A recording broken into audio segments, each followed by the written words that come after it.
Hey everyone. In celebration of Steam Deck launch week, I thought I would put everyone's mind at ease by debunking an anti-Steam Deck video.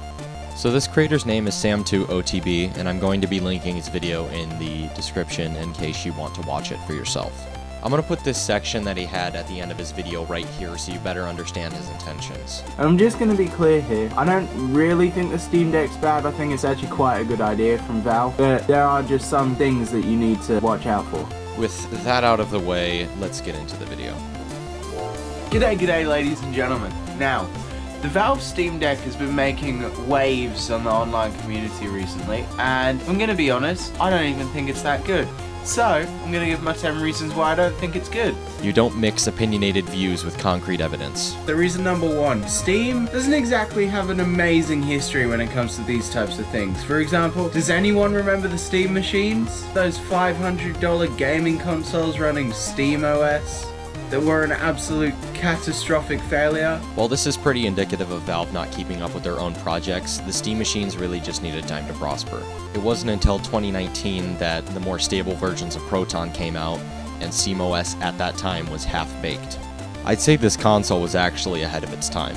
That's not a cop-out, they were still a bad choice at the time, but they were updating it, if not indirectly. I don't know about you, but I don't really want to gamble $500 of my own money on this Steam Deck and just have it be another Steam machine. That's a fair argument to be skeptical, and you're right to be. However, I think based on just how many people were interested in this console, I think it's safe to say that it's going to do well. Valve is going to keep updating this, whether it be hardware-wise or software. Think about it logically. Why would Valve help develop Proton and then simultaneously create an APU with AMD if they weren't going to bother updating it? People are interested, and I think it shows when within the first 10 seconds of pre-orders back in July, they crashed the storefront. Okay, so reason number two is scalpers. So far, from what I've seen, the Steam Deck is a very sought-after console, so I mean, do I really need to say any more? Just look at the PS5. It's probably going to happen with the Steam Deck as well, so if you do want one, you should probably order now. Valve has handled the scalping issue very well in comparison to other retailers. Whether it's the PS5 and Series X constantly being out of stock and essentially the only way you're able to buy it is to get into Best Buy's stupid program, it looks pretty good when most Steam Deck eBay listings immediately get taken down because they can't ship a product they don't actually have. Valve just wins by default here. Obviously, at some point, people will start selling decks on eBay for way too much, but at this point, there's essentially no scalping competition. And unless you're dumb enough to buy from one of those sellers, you'll just reserve one on Steam so that way you can actually get one for what it's actually worth. With most next-gen consoles, it's a gamble. There are no reservations, of course, unless you count Best Buy's asshole program. In this comment, he likens it to how the PS5 order system is, but I don't think that could be further from the truth. With the Steam Deck, you have to have a Steam account with purchases on it prior to when the deck was announced. You can only reserve one deck per account, so that makes it harder for bots to actually place orders on one. It's not really a good thing, but the deck only ships to the United States, Canada, European Union, and United Kingdom, so not everybody can get it, technically. Okay, so the third reason is its power consumption. So, even if it does have great performance, Valve has said that it is only able to run Portal 2 at 60 FPS for 2 hours. Wrong. Just flat out wrong. I'm not exactly sure where you got these numbers from, but I can tell you that they're wrong. This CNET article, directly interviewed with Valve, says that they got Portal 2 to run for 4 hours at 60 frames per second. Just do a little more research next time. I don't know about you, but that seems like a bit of a deal breaker to me. Like, the Nintendo Switch can last for 4 to 7 hours. The deck can go to 8. Also, you're running Nintendo-only games with very limited third-party support locked to 30 frames per second. 4 to 7 hours at 30 frames per second is pretty embarrassing coming from a giant multinational company like Nintendo. This isn't to say the Switch is a bad console, but you can't make comparisons like these. They're both fundamentally different consoles that have different purposes. Okay, so the fourth reason is game support. So, whilst Valve is actually trying really hard to bring as many games onto the Steam Deck as possible, it is still running Linux, so not everything's gonna work amazingly. There is a very, very, very high chance that one of your favorite games will either be unoptimized and perform absolutely garbage, or just not work at all. I'm not sure if you haven't been paying attention, but Proton has come a long way since its inception. Most of the more intensive games on the deck run completely fine. This is not to say you will never run into a game that doesn't work, but it will be a lot harder than you think. Some games are givens, such as VR games, or games that require separate peripherals like Rocksmith with its real-tone cable, but even then you could play it with just the microphone. I have a basic Linux gaming machine that I occasionally boot up to see how many of my games work on it. I'm happy to report that most of them do, of course not my VR games, but most of them work completely fine.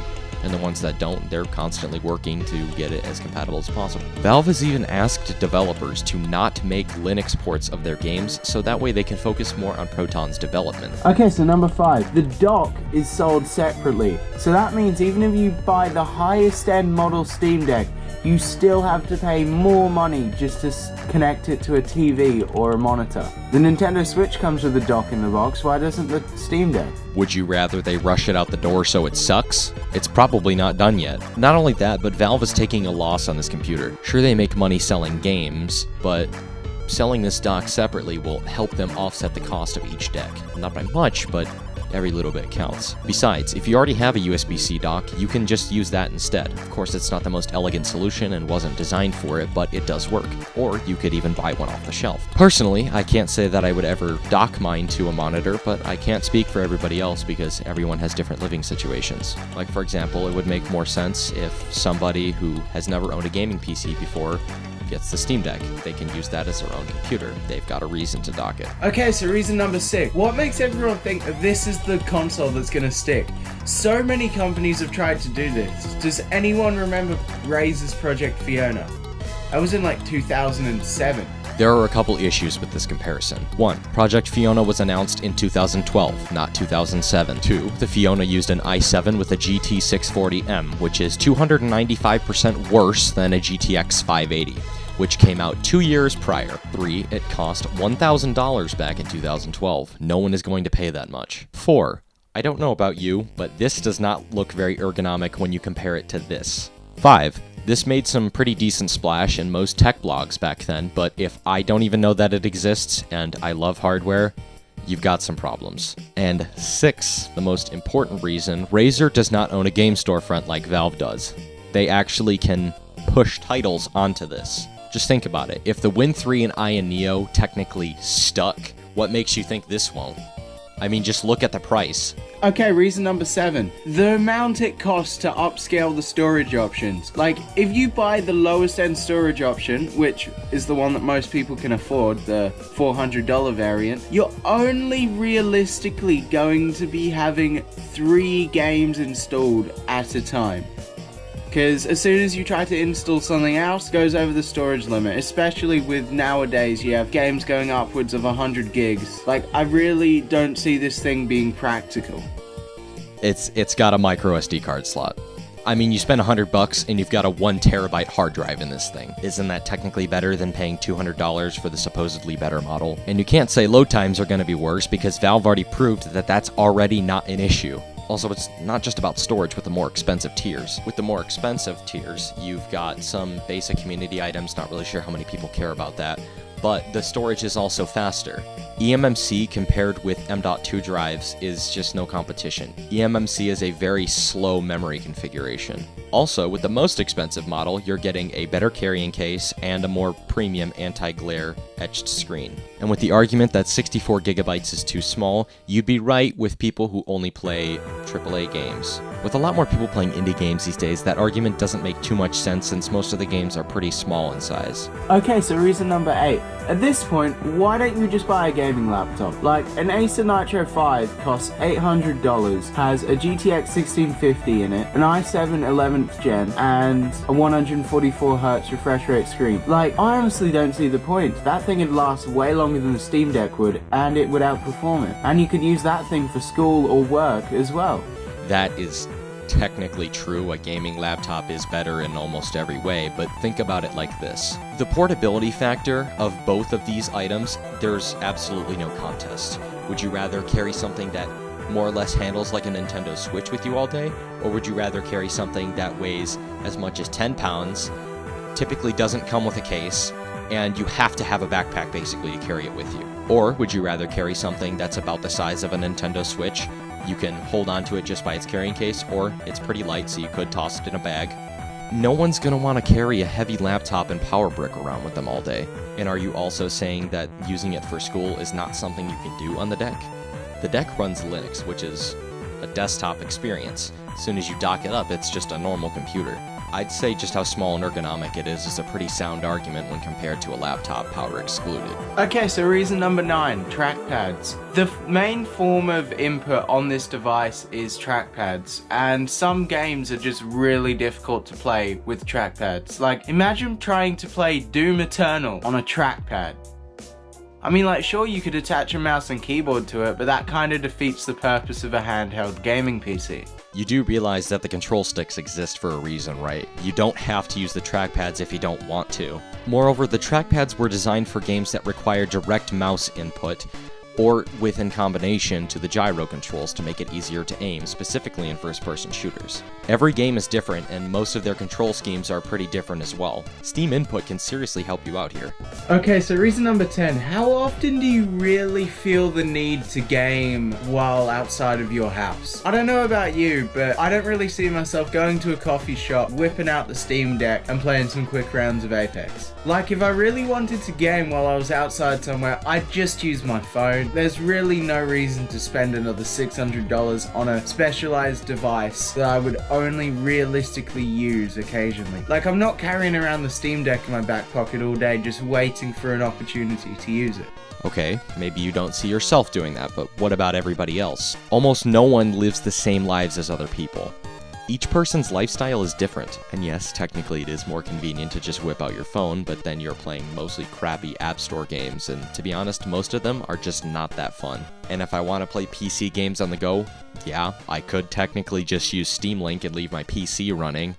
But realistically, we all know that most of the time, the connection sucks, the input lag is pretty insane, and nobody wants to use touch controls, so that means lugging around a controller with you anyway. So at that point, why not just bring the deck with you?